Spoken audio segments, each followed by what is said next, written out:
Hi friends, மாங்காய் மிட்டாய் எப்படி செய்யுதுன்னு பார்த்துடலாமா? அதுக்கு ஃபஸ்ட்டு 2 மாங்காய் வாஷ் பண்ணி எடுத்துக்கிறேன். எனக்கு வந்து ஒட்டு மாங்காய் கிடைக்கல. ஒட்டு மாங்காய் இருந்திருந்தால் இன்னும் டேஸ்ட்டாக இருக்கும். இந்த மாங்காயும் டேஸ்ட் இருக்கும், பட் அது இன்னும் கொஞ்சம் ஆடட் டேஸ்ட்டாக இருக்கும். ஸோ இதில் வந்துட்டு வாஷ் பண்ணிவிட்டு தோலெல்லாம் நல்லா சீவிக்கணும். சீவிட்டு ஸ்லைஸாக வந்து கட் பண்ணிக்கணும். இது மாதிரி வந்து ஸ்லைஸாக கட் பண்ணிக்கணும்.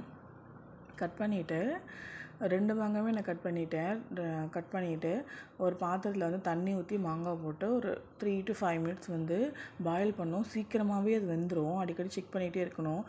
கொலன்னு வச்சுன்னா நம்ம ரெசிபிக்கு என்ன பண்ணுறோமோ அது வராது. ஸோ வந்து அடிக்கடி வந்துட்டு பார்த்துட்டே இருக்கணும்.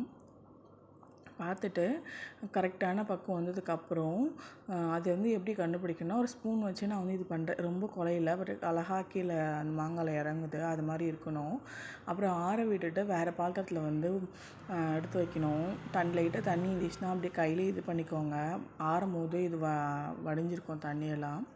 அதெல்லாம் போட்டு நான் இது 2 மாங்காவுக்கு இந்த கப்னால் 1/2 கப் வந்து சுகர் ஆட் பண்ணியிருக்கேன்.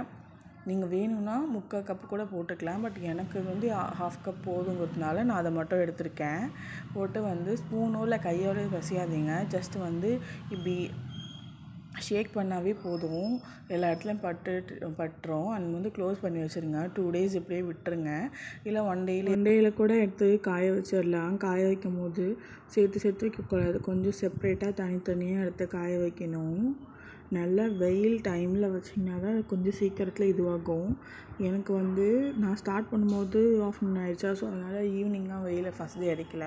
ஸோ செகண்ட் டே எடுத்தப்போ கொஞ்சம் சவுண்டு நல்லா அப்படி தூக்கி போட்டு பார்த்தேன், நல்லா இருந்துச்சு. லாஸ்ட்டாக வந்து எடுத்துகிட்டு வந்து சுகர் பவுடரை மிக்ஸ் பண்ணி மேலே கோட்டிங் மாதிரி பண்ணோம். அவ்வளோதான், நம்ம மாங்காய் மிட்டாய் ரெடி.